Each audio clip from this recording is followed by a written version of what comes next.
اچھا، یہاں پہ یہ جو بات فرمائی گئی قُلْ لَا أَسْأَلُكُمْ عَلَيْهِ أَجْرًا، آپ فرما دیجئے کہ میں تم سے کسی اجرت کا سوال نہیں کرتا، إِلَّا الْمَوَدَّةَ فِي الْقُرْبَى،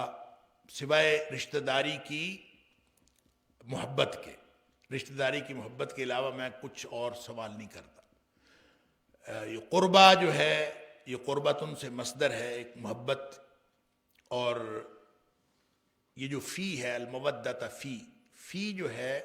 یہ میں ترجمہ کر رہا ہوں رشتہ داری کی محبت، المودۃ فی القربہ، رشتہ داری میں محبت، اس کا لفظی ترجمہ بنتا ہے۔ تو یہ فی اصل میں تعلیل کے لیے ہے، المودۃ فی القربہ،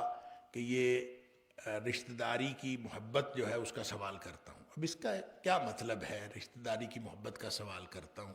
اس کے بارے میں مفسرین نے مختلف تفاسیر کی ہیں، کہ بعض نے کہا ہے کہ اس کا مطلب یہ ہے کہ رشتہ داری کا لحاظ کرو، کہ تم رشتہ داری کا لحاظ تو کرو کم از کم۔ محبت جو ہے رشتہ داری کی محبت، اس میں ایک تو یہ ہے کہ رشتہ داروں کا خیال کرو، رشتہ داروں کا خیال کرو، ایک ہے رشتہ داری کا خیال کرو۔ رشتہ داروں کا خیال کرنا اور بات ہے، رشتہ داروں کی محبت اور بات ہے۔ اور رشتہ داروں کی محبت جنہوں نے ترجمہ کیا رشتہ داروں کی محبت، انہوں نے قربا جو ہے اس کا ترجمہ ذوی القربا کیا ہے، حالانکہ قربا اور ذوی القربا میں فرق ہوتا ہے۔ اور انہوں نے کہا کہ اس کا مطلب یہ ہے کہ نبی اکرم صلی اللہ علیہ وآلہ وسلم کے جو رشتہ دار ہیں ان سے محبت کرنا، یہ نبی پاک صلی اللہ علیہ وآلہ وسلم فرما رہے ہیں،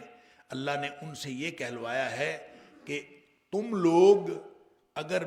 یعنی میں تو اجر کوئی تم سے مانگتا نہیں ہوں، تم سے کم از کم یہ تو مانگتا ہوں کہ تم میرے رشتہ داروں سے محبت کرو۔ یعنی یہ ایک تفسیر کی گئی ہے کہ میرے رشتہ داروں سے محبت کرو۔ اب اس سے نتیجہ یہ نکالا گیا کہ نبی کریم صلی اللہ علیہ وآلہ وسلم فرما رہے ہیں کہ میرے اہل بیت سے محبت کرو، میرے گھر والوں سے محبت کرو، میرے رشتہ داروں سے مراد اہل بیت ہیں، اور اہل بیت سے محبت کرو۔ ہو سکتا ہے یہ معنی ہو اور درست ہو، جنہوں نے یہ ترجمہ کیا یہ مفہوم نکالا ہے اس میں سے، یہ ہو سکتا ہے۔ اور نبی پاک صلی اللہ علیہ وسلم کے جو اہل بیت ہیں وہ اللہ کے رسول صلی اللہ علیہ وسلم کے بعد وہ سارے صحابہ میں سے وہ ایک الگ شان رکھتے ہیں، ان کو اللہ تعالیٰ نے جتنی شان دی ہے وہ باقی صحابہ کرام کی نہیں ہے۔ لیکن یہاں پہ اگر ترجمہ اہل بیت ہوتا یا رشتہ دار ہوتا، رشتہ دار ہی ہونا، قربہ رشتہ دار، میں نے عرض کیا ذوی القربہ اور قربہ میں فرق ہے۔ تو اگر یہ کم از کم اس کا فی اس میں نہیں آنا چاہیے تھا، المودۃ القربہ ہوتا، تو پھر ہو سکتا تھا کہ یہ جو آپ قربہ سے مراد رشتہ دار اگر لے لیں، میں نے عرض کیا قربہ سے مراد رشتہ داری ہے، رشتہ دار نہیں ہے۔ اگر اس سے مراد رشتہ دار لے لیا جائے اور پھر اس سے مراد اہل بیت لیا جائے، تو اگر یہ رشتہ دار مراد ہوتا تو پھر یہ فی کے بغیر ہونا چاہیے تھا، پھر یہ ہونا چاہیے تھا المودۃ القربہ، رشتہ داروں کی محبت، میں تم سے رشتہ داروں کی محبت مانگتا ہوں۔ تو گویا اس سے مراد یہ ہوگا کہ نبی پاک صلی اللہ علیہ وسلم یہ سے کہلوایا جا رہا ہے کہ لوگوں تم میرے اہل بیت سے محبت کرو۔ یہ ترجمہ پھر بن سکتا ہے اگر اس میں فی نہ ہوتا، اب اس میں فی ہے، اس کا مطلب ہے اس کا یہ ترجمہ نہیں بنتا۔ دوسری بات یہ ہے کہ اگر نبی پاک صلی اللہ علیہ وسلم اپنے رشتہ داروں کی بات کر رہے ہیں تو رشتہ دار تو نبی پاک صلی اللہ علیہ وسلم کے سارے قریش رشتہ دار تھے۔ رشتہ داروں میں کون نہیں تھا؟ اس میں ابو جہل بھی تھا، اس میں ابو لہب بھی تھا۔ تو نبی کریم صلی اللہ علیہ وسلم سارے رشتہ داروں کی اگر محبت مانگ رہے ہیں، اور خاص طور پر یہ آیت جو ہے یہ تو مکی آیت ہے، اور مکے میں نبی پاک صلی اللہ علیہ وسلم کے جو رشتہ دار تھے اس وقت تک نہ حضرت علی اور حضرت فاطمہ رضی اللہ تعالیٰ عنہ کی شادی ہوئی تھی، اور نہ حسن اور حسین تھے، اور نہ تو وہ پورا جو ہے نا وہ کنبہ تھا، یا جن کو ہم اہل بیت کہتے ہیں، وہ نہ تو وہ تھے، اور نہ ہی جو ہے وہ یعنی ابھی وہ سیٹ اپ ہی نہیں تھا جو اس سے مراد لیا جا رہا۔ اس لیے اگر اس کا مفہوم یہ مراد لے لیا جائے، میں نے پہلے عرض کیا ہو سکتا ہے یہ مفہوم ہو، واللہ اعلم، لیکن یہ مفہوم بنتا نہیں ہے اس کا۔ پھر اس کا ایک اور ترجمہ یہ کیا گیا، اس کا اور مفہوم یہ سمجھا گیا ہے کہ اللہ کا قرب حاصل کرو اطاعت کے ذریعے، الا المودۃ فی القربى، یعنی تمہاری جو محبت ہے وہ اللہ کے قرب میں ہونی چاہیے، ہر وہ کام کرو جو اللہ کا قرب تمہیں دلائے۔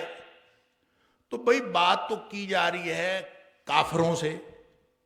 تو کافروں سے کون سا کہنا تھا رشتہ داروں سے محبت کرو، یا کافروں سے کون سا کہنا تھا کہ تم جو ہے وہ اللہ تعالیٰ کا قرب حاصل کرو؟ لہذا یہاں کوئی ایسی بات ہے جو کافروں کے ساتھ بھی فٹ بیٹھتی ہو اور نبی اکرم صلی اللہ علیہ وسلم کے اس وقت کے حالات کے ساتھ بھی، تو اس کی پھر وضاحت جو ہے حضرت ابن عباس رضی اللہ تعالیٰ عنہ نے کر دی، اور یہ بخاری شریف کے اندر حضرت ابن عباس رضی اللہ تعالیٰ عنہ کو قول موجود ہے۔ ہوا یہ کہ کسی شخص نے حضرت ابن عباس سے پوچھا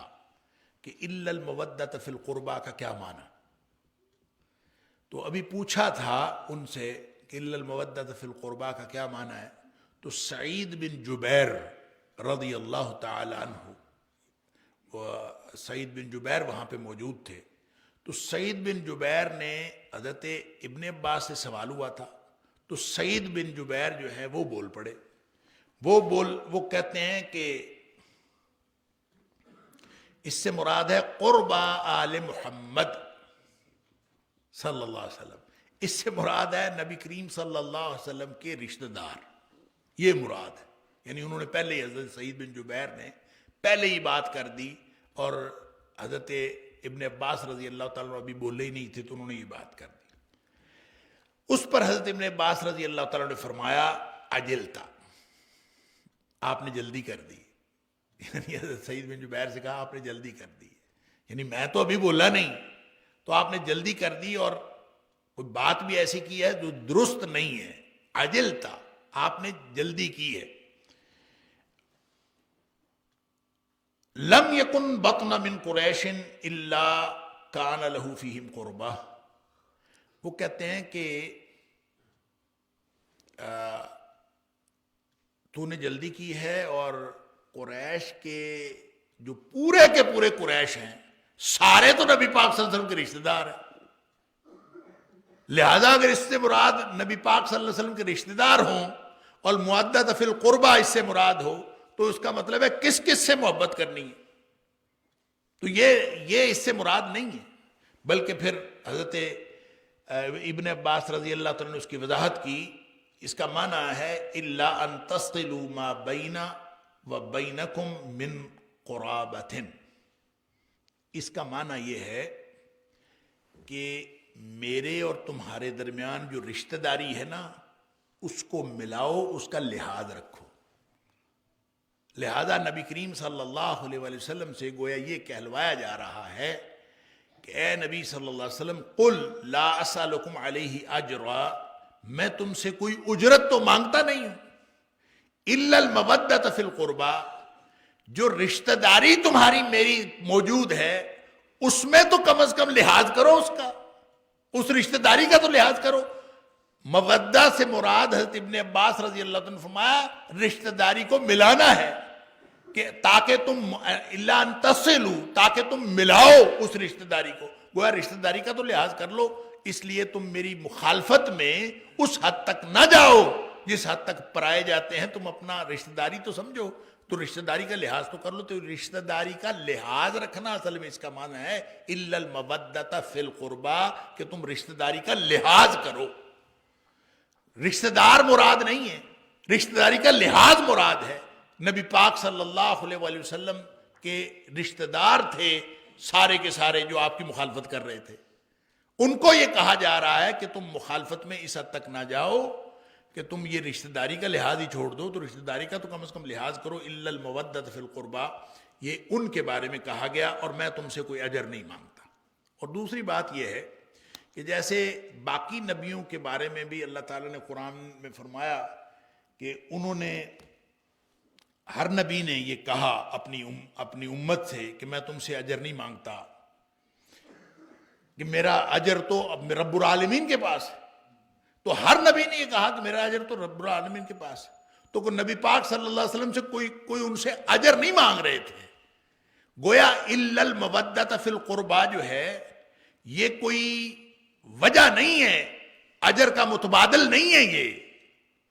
بلکہ اس کا تعلق نبی کریم صلی اللہ علیہ وسلم کے اور ان کے آپس کے تعلقات کے ساتھ ہے. اس کا تعلق اجرت کے ساتھ نہیں ہے. یہ کو نبی پاک صلی اللہ علیہ وسلم اجرت کے طور پر نہیں کہہ رہے تھے. نبی پاک صلی اللہ علیہ وسلم ان کو ایک راہ عمل دے رہے تھے کہ تم اس راہ عمل پر آ جاؤ. یہ نہیں تھا کہ نبی پاک صلی اللہ علیہ وسلم اجرت کے جواب میں اور اجرت کے مقابلے میں ان سے یہ تقاضا کر رہے تھے کہ یار تم میرے ساتھ محبت رشتہ داری کر لیا کرو، گویا یہ اجرت ہے. نعوذ باللہ من ذالک. نبی پاک صلی اللہ علیہ وسلم نے جیسے باقی نبی کہتے تھے ان اجری الا علی اللہ رب العالمین، کہ میرا اجر تو اللہ کے پاس ہے، اور اسی طرح نبی کریم صلی اللہ علیہ وسلم نے اپنا اجر اللہ کے پاس ہی کہا. یہ جو الا المودۃ فی القربا، یہ اس کا تعلق اجرت کے ساتھ نہیں ہے، اس کا تعلق راہ عمل کے ساتھ ہے. اور یہ اللہ جو ہے وہ مفسرین کہتے ہیں یہ متصل نہیں ہے، یہ منقطع ہے. منقطع ہے کہ یہ اگلی بات ہے، اگلا ایک پیراگراف ہے، اگلا ایک فقرہ ہے جو اللہ کریم نے یہاں ارشاد فرمایا، اور جس کا مطلب یہ ہے کہ نبی پاک صلی اللہ علیہ وسلم نے ان سے یہ تقاضا کیا، اور نبی پاک صلی اللہ علیہ وسلم سے کہلوایا گیا کہ آپ یہ کہہ دیں کہ رشتہ داری کا خیال رکھو. گویا وہ جو دشمنی میں آگے نہ جاؤ. یہ کوئی اجرت نہیں مانگ رہے تھے، بلکہ اجرت نبی پاک صلی اللہ علیہ وسلم بھی اللہ سے ہی مانگ رہے تھے، جیسے باقی سارے نبیوں نے اجرت مانگی.